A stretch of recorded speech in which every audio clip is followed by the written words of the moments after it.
Hey, when Jesus says in Matthew 5, you've heard it said, an eye for an eye and a tooth for a tooth, but I tell you, do not resist an evil person, he's not disagreeing with the Torah. I know when we read that, we can look at that through our modernistic eyes and go, oh, he's quoting the Torah, and then he's going to say, but I tell you something different. He's not doing that. What he's actually doing is he's amplifying the Torah.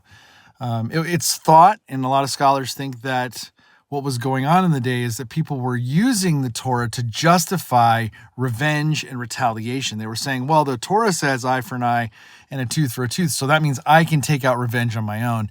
And so what Jesus is doing here is he's amplifying Torah. He's saying, you've heard it was said eye for an eye and tooth for tooth. He's like, I know what you're all thinking about that. Here's what I'm going to tell you, though. That was a legal system.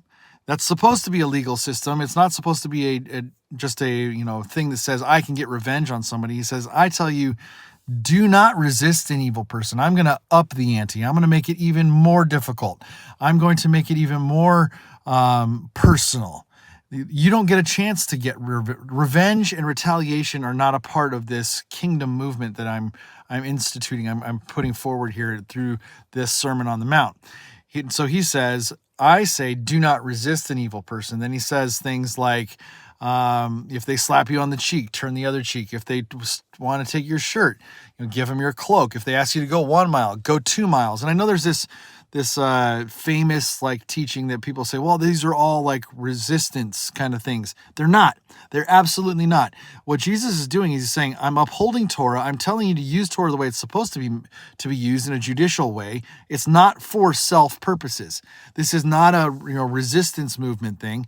This is, I'm telling you personally, do not take revenge. That's not the kingdom way. Do not retaliate out of your own. Don't take vengeance into your own hands.